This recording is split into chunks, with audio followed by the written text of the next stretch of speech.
Welcome to the Meat Mistress podcast. I'm your host, Emma Butler, and this is my audio diary of life on the farm as a full-time farmer, wife, and mother, not always in that order. And oh yeah, I also own and operate a butcher shop.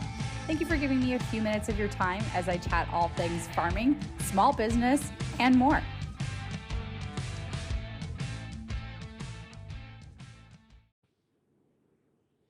Thank you for joining the first episode in my small business series.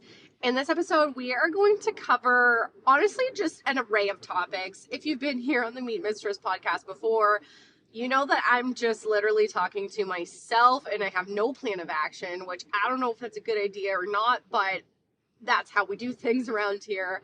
And I'm just going to jump in on this first episode and talk about sort of how to start a business, some mistakes that I made in my business, some things that I wouldn't do again, some hot fire tips that I have for other business owners, or if you're looking to start something. Here we go. So the first thing that I have to say right off the bat is that if you have a dream, if you have a thought, if you have a vision, if you want to own your own business or have a side hustle or anything, there is never a good time. There is never a good time. You have to just start. I'm going to say that again. There's never a good time. You have to just start.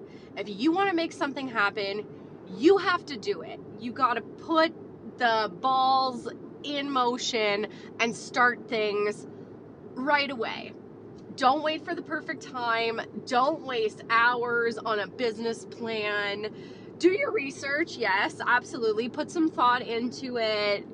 Scope out other businesses that are doing something similar to yours. Maybe find a mentor or slide into a couple DMs and ask some questions, yes. But don't spend a majority of your time planning. Don't take a year to plan your business and wait for the perfect time, to launch it, because there is no perfect time. The time is now. If you have a thought and you have a passion and you want to do it and you're determined, you got to just do it. Just do it. Just start. Just make something happen. And it can be small. It can be a small start. It might look like maybe you play around on an editing app and you make a mock-up of a logo. Maybe you start an Instagram account. You don't even have to be active on it. You don't have to post anything. You don't have to even tell anybody that you started an Instagram account. Just start one. Just do something to help motivate yourself and push yourself to keep going and keep developing and keep being creative. Once those creative juices are flowing, I feel like it will come very natural to you to really start innovating and making up new things and finding new things to do. And once you have that little bit of motivation and a little bit of something to lean on, it will help you moving forward to keep progressing and keep making that thing happen. Maybe you are thinking about doing a service-based business. Maybe you want to do custom house painting. Go out and buy a paintbrush. Any little step is a start. And there's no time like the present, because there will never be a perfect moment. There will never be a time where you feel like, okay, I have enough money and I have enough marketing and I have enough of a plan and this and that. Just do it. Just start. Even if it's just for you and you don't tell anybody about it. Maybe you want to make bracelets. Start buying some materials and practicing your braiding or your macrame or whatever you're going to do to make these bracelets.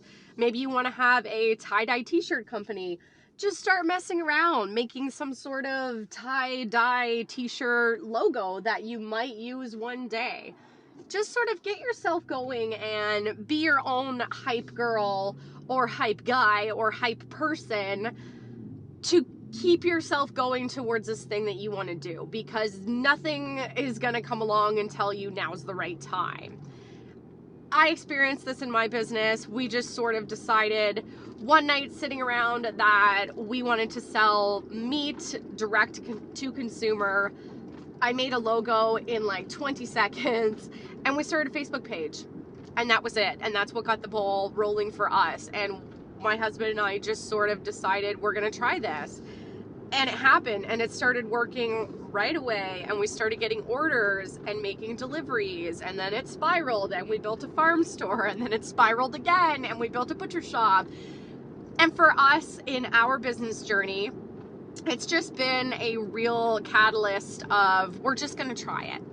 We're just going to try it. We're going to try this and see how it works out. And if it doesn't work out, we're going to learn from it, and we're going to adapt it, and we're going to always keep going and always move forward to push the thing to the next level and to really challenge ourselves and create this brand that is going to be sustainable and be a standalone. So I'm not telling you what to do, but I want to put this thought in your mind for the future. If you're starting something and in your heart and in your mind, you're thinking to yourself, okay, I want this thing, this side hustle that I'm going to create and build and dump all of this into. If you're thinking that you want it to be your full-time job, you need to lean into it with the thought that that is going to happen sooner than you think. You will eventually have to quit your 9-to-5 to take a risk and an absolute leap on this thing. Because if you are not focusing 110% of your energy and your working hours during your day towards your thing that you want to be your full-time, it will never be your full-time. I don't want to crush your dreams or anything like that. I just want to give you a little bit of reality that if you really like baking, so you love baking cupcakes, and on the weekends you start taking cupcake orders, and then that kind of spirals, and then you're up at midnights on work nights after you put your kids to school or put your kids to bed, you're up making cupcakes and you're really trying to make this thing happen, and you're running yourself ragged because, you know, you're up making cupcakes all night to make this thing happen. And then you're still going to your 9-to-5 the next day, and then you're exhausted and you're shitty at your 9-to-5 where you're not performing at your top because you're taking your focus and putting it into something else. Eventually, you know, you're going to stretch yourself so thin doing all of the things that you're going to just be doing all the things mediocre. It will just happen. There's no possible way that you're going to be able to balance them all. You will at the beginning, absolutely. I'm not telling you go quit your day job and start selling gum because you really believe in your gum business. I'm not saying that, but I'm saying that eventually your gum business might take off and you might have to make that decision of it's time to put my full force into selling bubble gum, and you quit your day job and you go. Because let me tell you, bestie, there are jobs out there. If you quit your 9-to-5, and when you quit your 9-to-5 and you're diving into your side hustle, if your side hustle is now your full-time and then you realize you bit off too much, you know, more than you can chew, and you start struggling and you're drowning and, you know, your bills are coming in and you're in a way, honey, you can go get another job. You can literally go get another job at any point in time. There are jobs out there for you. You might be working at Winners for a little bit to keep this side hustle afloat. You might completely switch careers and have an epiphany moment and be like, wow, my career of 10 years sucked. I'm so glad I took that risk, and now I figured out who I am and what I really want to do. And I'm going to go do this new thing that's completely opposite. Like, this is when you're an entrepreneur, a whole self-discovery journey. That is what the roots of this thing is really finding out who you are, what you're made of, what you're capable of doing, what you love to do, what makes you freaking happy, because this life is so damn short. So if you are not doing what makes you happy, and if you are slaving away working this 9-to-5 and you hate yourself and you hate your life and you're just full of anger and regret and negativity, let it go. You might be way happier working at Winners or McDonald's or your side hustle might just really take off. And like it happened to me, my side hustle took off when I was on maternity leave. I told my employer, hey, I can't come back because I keep cranking out babies, but I also really believe in this thing and I'm going to sell meat now. And that is going to be what I'm going to do. And cut to now, I have 4 babies. and I have a farm store, and I have a completely operational farm to table butcher shop. This happened to me in 4 years time period. From the time I quit my job to the time we built our butcher shop, it was 4 years. So I blasted right through this thing. I was a believer from day one in this business. My customers motivated me to keep going. They were on my side. They supported us. They kept telling me what they wanted. I listened to them. I poured more into them. And the more I poured into my customers, the more I poured into my business, the more creative I got, the more hyped up I got, the more things just started happening and opportunities started coming my way. And I have never been more grateful for the people that I've surrounded myself with that supported me in that, you know, my mother-in-law was like, do it. And my husband was like, don't do it, you're crazy, but do it. And my friends really didn't understand it, but they were there for the ride and there for the journey, and they've supported me through this entire thing. Because this is what makes me happy. It truthfully does. It fills my cup. It really pours into me, in my soul. And I've been through some really dark times in my life. I've been a little sad in my savage era, and that's a podcast for another time. But this truthfully is my heart and soul, and this is what I do. So for me, I could never have done both. I could never have went to work and then come home and done this. I had to just pour right into this. And for me, it's been successful. Now for you, you might be sitting there thinking, well, Emma, that's not going to work for me. It's not going to be successful right away. You know, you kind of got instant pop off and that was great for you, but that's not going to work for me. It will work for you because in the pursuit of happiness, which is what we're all on, the point is that you quit your job, you take a risk on your side hustle, you pour yourself into your side hustle, and you will figure things out.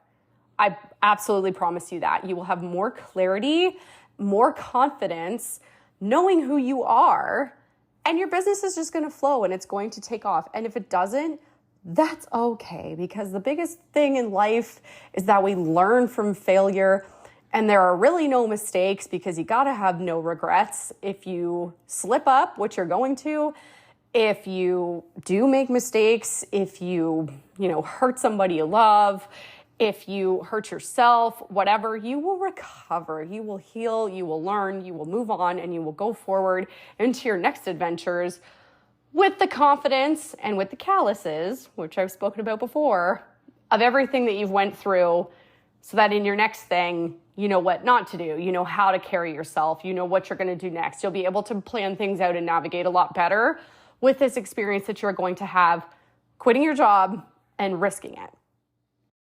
So you've developed your brand or your product or your service or whatever you're going to do. You've started your thing. And then you're going to put it in your mind that my thing is going to be my thing. And I'm eventually going to quit my job and pull it all into this thing. So you're at that step. Now, the nitty gritty of how to make the thing happen, I'm going to tell you in terms of like, how do you register your business? How do you get a business number? How do you get an HST number? How do you do all that? I'm not your resource for that. There are in your own community, if you look into a little bit more, there are other resources out there that can help you. So in our municipality, if you're within the municipality of Chatham-Kent, we have something called the Small Business Center, and you can go there and they will literally help you do all those things. You can Google how to do those if you're kind of savvy. And you can do that. I guarantee in your municipality or in your county somewhere, there are those resources out there. And I encourage you and employ you to seek out those resources to help you do the nitty gritty. Now, on the note of the nitty gritty, you have to do that stuff. Literally, if you're going to start your business, you need to tuck aside at least $1,000 to get started. And what I mean by that is there's a lot of BS, and I'm just being straight with you. There's a lot of BS paperwork that you have to do and that you have to pay for, which like sucks, but it is. So one of the things you'll have to pay for is a small business license, which I'm pretty sure every county in Ontario has. My county, it's like $250 a year just to operate my business within the county. So there's that. But that's something that you're going to have to pay for right off the bat. Your HST number, I don't believe you paid for that. At least I don't think I did. No, I don't think you pay for an HST number. But if you go ahead and do that, there are some processes of how to get there. You're going to have to register your business name, all that kind of stuff. You will have to do that. And in terms of like, if that's a little bit of a sticker shock of, oh, I'm going to have to invest $1,000, just trust me, things are going to come up in this business venture. You're going to need capital set aside to make investments. So if you have a physical, tangible product, you're going to need a couple $100 to start buying stuff. Maybe it's, again, say you're doing the tie-dye t-shirt thing, you're going to need some money to buy t-shirts and dye and elastic bands or whatever. You know what I mean? If you have a service-based business and you're just going to advertise your service, you're still going to need to invest. You're still going to maybe want to do, say, like some Facebook ads or Instagram marketing, or, you might actually physically have to get some business cards and some pamphlets. Maybe you want to attend events to talk about your services. Maybe you're doing like aromatherapy or something. You're going to need the tools and resources to help you advertise your business. Maybe that's some signage. Maybe that's some tables. Maybe that's a tent. Maybe you start going to events. Most of those have vendor fees. That could be $50 to $100 to attend the event. You're going to need some money in your pocket to dump into this thing. The other unforeseen expense that might come up that you didn't think about is insurance. Depending if you have a physical location like we do, our insurance bill at the level that we're at is like $4,000 a year for just where we are. Now we are extensive. We're open to the public, all this kind of other stuff. But, insurance is something you maybe didn't or wouldn't think about, but you might require that. You might require that same situation if you're going to be a vendor at an event, even if you're offering your services, or you're maybe just going to talk about your service-based business. Some event coordinators want to see like liability insurance proof, and there's just stuff. If you're going to said event, you're going to need gas to pay for it. So you do need some money kind of set aside, a little nest egg, if you will, to start dumping into your business. Those are just investments that you have to make to get started. My husband and I, for example, when we built our little farm store just outside of our house, we built that from our savings account. We bought a freezer trailer, for example. Like, the business didn't pay for that. We paid for that out of our pockets. We had to invest to get going. That was just what you needed to do. So either way, you're going to want a little nest egg put aside. You're going to want to do the paperwork and do the stuff. Now, you don't have to go right into it and incorporate. We successfully ran our business for 3 years, just under my husband's name, with an HST number under his name. And that was all cool. It got very messy very fast because my husband is a farmer. So there was farm stuff and J&E meat stuff all mixed in. It was annoying. I wish that if I knew what I knew now, I wish that I had went and got an HST number separate from him for J&E meats right off the bat, or one in my own name. But that's here nor there. You don't have to go ahead and jump right in and incorporate or doing anything like that. You can just run under I forget what it's called. I'm having a brain fart. Like a solo entrepreneur. Is that the word? Anyway, I implore you to look it up because again, our business ran for 3 years just under my husband's name. And then we went ahead and incorporated. And the reason why we incorporated was a couple things. Insurance and liability. Number one, our business was getting too big, too much risk, making far too much money to have it under my husband and I's name. We needed it to be separate from us to take that liability off of us. So we went ahead and did that. Now, if you think that you will get to that point, and I hope you do, you're going to need some cash flow tucked away with that, because to incorporate your business is around $5,000. So you got to have money just tucked away to do that if and when you reach that point. But by that point that you need to incorporate, your business should be able to pay for that on its own, because the business should always be making money to pay for itself. Apart from your capital investments, like your initial money that you put into it, say you put $5,000 into it just to get it started. I don't want to say that's a wash, but it's kind of a wash. You need that so the business can start. But then once your business starts to make money, it should pay for its own things. Eventually your business should be paying for things like your cell phone bill, if you use that to run your business, your internet, if you use that to run your business. If you need to buy a vehicle, let's say that, the business should be at some point where you can buy a business or a vehicle through the business or write it off. The business should always be paying for itself. If you want to, say your t-shirt business really takes off, your tie-dye t-shirt business, and you want to go and start making, tie-dye sweaters. Sweaters are a significant cost increase to t-shirts. So you're going to need more capital investment to buy some sweaters. However, your business should have the money in the bank to buy those sweaters. If you're going to start to expand and offer new things and increase your products or increase your services, your business should be paying for that. That shouldn't always be coming out of your personal account and your personal money. Like, your business should be doing its own thing. Now, one of the things I will recommend as well too is go and open a bank account for your business right off the bat. Or open a separate bank account, maybe at a different branch altogether. Like, maybe your personal money is at RBC.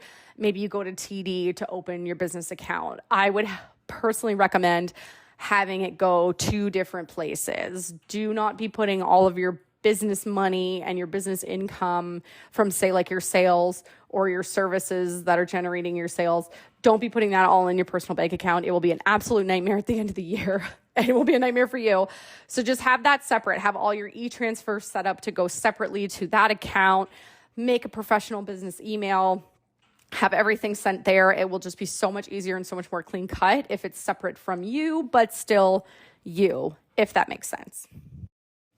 All right, I didn't mean to keep you this long on this podcast, but I really want to start this small business series off sort of in some kind of linear fashion so we can follow this along together. I hope you enjoyed this episode. I think on the next episode of the small business series, it would make sense to discuss how to maybe start pricing your products, how to advertise them, how to get them out in the world, how to sort of create your brand, how to find your ideal customer. I think those are all topics that are going to come up next for you, or maybe they're already occurring for you in what you're doing. So I thank you for listening to the Meet Mistress podcast. Thanks for following along with this small business series. If you like the small business series, on our website, janiemeets.com, launching mid to late July, I will be also offering guides, a digital guide that you can download that is going to go along with each one of these podcasts in this series. So if you liked this one in particular, talking about all of these subjects, you'll be able to go on, grab the guide. It's going to reiterate all the information I gave you in this, so you don't have to listen to it again. It'll also be able to write notes, print them off, kind of just do your thing and dive into it a little bit like a workbook. It'll be really easy for you to follow. It's going to have extra tips and tricks that I know I'm going to think of. So I want you to be able to keep that in the back of your mind as well too, that the guides will go along with all of the podcasts in these series so that you can follow along. Thanks again for listening to the Meet Mistress podcast in this small business series. I can't wait to talk with you on the next one, and I'll talk to you really soon. Thank you for listening to another episode of the Meet Mistress podcast. I'm your host, Emma Butler. I've really enjoyed chatting with you. Thanks for listening. I can't wait to see you back here again. If you'd like to keep up with all things happening J&E Meats, which is our farm store and butcher shop, you can find us over on Instagram at J&E Meats and on Facebook as well too. I will talk to you again very soon.